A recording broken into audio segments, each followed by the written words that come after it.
Matariku. Cok. Matariku, Pak. Cok.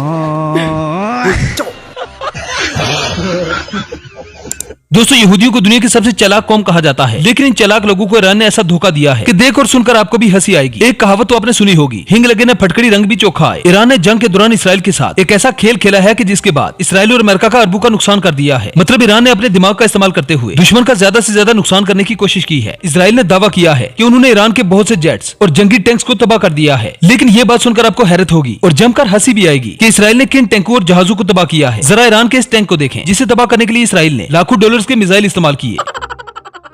Israel ने Iran के अंदर ये वाला हेलीकॉप्टर मार गिराया है। इस हेलीकॉप्टर की टोटल प्राइस होगी कोई $10 रुपीस, और इसको मारने के लिए जो मिसाइल यूज हुआ है वो है $5 मिलियन का। $5 मिलियन का मिसाइल मारा है इस $5 के हेलीकॉप्टर पर। ओ भाई, ये पेंट था, जमीन पे पेंट किया हुआ था हेलीकॉप्टर, उसको मार गिराया। और मजे की बात यह है, मार गिराने के बाद वीडियो भी पोस्ट कर दी अगले दिन।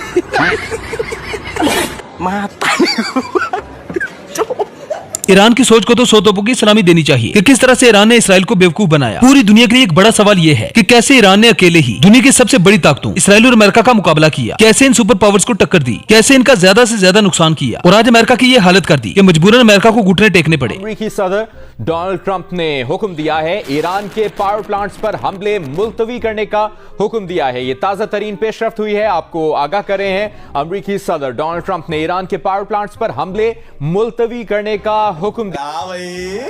कैसी लगी आगे स्वाद? इसराइल ईरान के गुब्बारे नुमा टैंक और जहाजों की पेंटिंग्स पर हमले करता रहा। मतलब यार, ये सोचकर भी हंसी आती है कि सिर्फ जहाज की पेंटिंग्स पर इसराइल ने अपने लाखों डॉलर खर्च कर दिए। फिलहाल सोशल मीडिया पर कुछ ऐसी वीडियोस वायरल हो रही हैं जिन्होंने पूरी दुनिया को हिला के रख दिया है। जरा इस पेंटिंग को देखें, जिन्हें ईरान के सोल्जर्स ने बनाया है। जब इसराइल और अमेरिका के फाइटर जेट इन तस्वीरों को अपने रडार में देखते हैं तो वो इन्हें हकीकी जेट समझ लेते हैं, जिसके बाद वो इन जेट्स को तबाह करने के लिए अपने लाखों डॉलर्स के मिसाइल मारते हैं और खामखा में अपना असला जाया करते हैं। आज अमेरिका और इसराइल पर पूरी दुनिया हंस रही है कि खुद को सुपर पावर कहने वाले ईरान के हाथों कैसे बेवकूफ बने। ईरान ने इस बात का भी दावा किया है कि उन्होंने जहाजों के बैलून में हवा भरी, जिसके बाद वो जहाज बिल्कुल असली जहाज लग रहे थे और यही जहाज दिखा दिखाकर उन्होंने अमेरिका और इसराइल को गुमराह किया।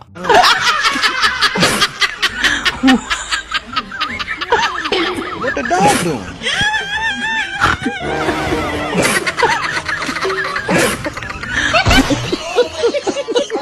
ये असल में एक गोरिल्ला वारफेयर स्ट्रेटजी है, जिसे तब इस्तेमाल किया जाता है जब दुश्मन को चकमा देना हो, और ईरान इसमें काफी हद तक कामयाब भी हुआ है। यही वजह है कि डोनाल्ड ट्रंप ने वक्ती तौर पर इस जंग को थोड़े दिनों के लिए रोक दिया है, क्योंकि अमेरिका और इसराइल कंफ्यूज हो चुके थे और अब उन्हें इन सारी बातों को समझने के लिए टाइम चाहिए। पूरी दुनिया में इस वक्त इसी बारे में बात हो रही है कि कैसे ईरान इसराइल और अमेरिका की आंखों में धूल झोंक रहा है, कैसे इसराइली फौज ईरान के इन फेक हेलीकॉप्टर्स को तबाह कर रही है और सिर्फ जेट्स के पेंट को देखकर अपना असरा जाया कर रही है। और ये सारा मामला तब शुरू हुआ जब इसराइली डिफेंस फोर्सेज ने इन पेंटिंग्स पर इंफ्रारेड फुटेज डाली। उनको ऐसा लगा कि ये ईरान के फाइटर जेट हैं और अगर ईरान के फाइटर जेट्स को तबाह कर दिया जाए तो ईरान कुछ भी नहीं कर पाएगा। जल्दबाजी में इसराइल की तरफ से ईरान के इन फाइटर जेट्स को पूरी ताकत के साथ तबाह कर दिया गया। मतलब लाखों डॉलर धुएं में फूंक दिए गए। लेकिन इसराइलियों की चीखें तब निकली जब उन्हें पता चला कि ये असली जेट्स नहीं थे। जरा इस वीडियो को देखें जो इसराइली मीडिया की तरफ से पोस्ट की गई है, जिसमें दिखाया गया कि हमने ईरान के जेट्स को तबाह कर दिया है और कोई एक हेलीकॉप्टर भी नहीं छोड़ा।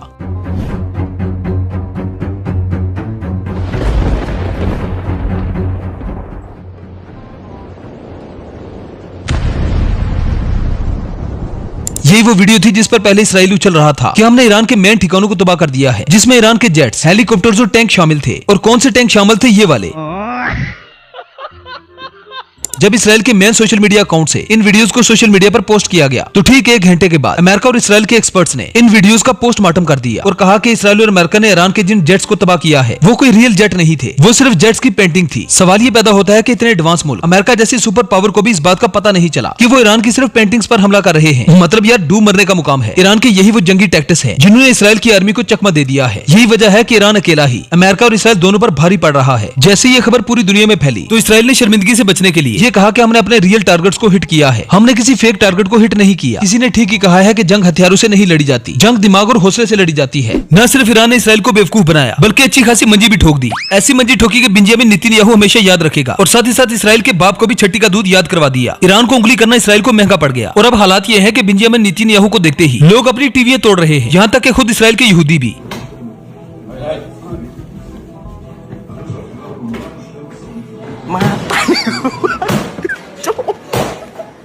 Matariku, Pak. Picok. Cok. Iran ने जिस कदर इसराइल में तबाही कर दी है, अब इसराइल को बिल्ड करने में कई साल लगेंगे। इसराइल का ईरान को तबाह करने का ख्वाब ही रह गया। अब अगर इसराइल चाहता है कि वो ईरान से जंग जीत ले, तो फौरी तौर पर उसे गोदी मीडिया से संपर्क करना चाहिए, क्योंकि गोदी मीडिया ही वो वाहिद मीडिया है जो पाकिस्तान को कई बार फतह कर चुका है। ईरान तो इसके लिए मामूली बात है। अगर इजराइल को ईरान से जंग जीतना है तो मेरे पास एक मस्त प्लान है। अभी के अभी गोदी मीडिया से संपर्क करो, 24 घंटे के अंदर ईरान पे कब्जा। अरे मेरी गारंटी है, ट्राई तो करके देखो। गजब टू विवाद आदमी। जरा इस ईरान के मिलिट्री के स्पोक्स पर्सन को देखें, जो कितने कॉन्फिडेंस के साथ अमेरिका जैसी सुपर पावर को ललकार रहा है। कॉन्फिडेंस हो तो ऐसा, वरना ना हो। A message to the President of the United States. The outcome of war cannot be determined by tweets. The result of a war is determined in the field. Itaram, you are fired. You are familiar with this sentence. इस video में Iran का ये journal Trump को troll कर रहा है, ये जानते हुए भी कि इसराइल और अमेरिका के पास दुनिया के खतरनाक तरीन जोहरी हथियार हैं। सलाम हो इनको पैदा करने वाली माओ पर। Thanks for watching.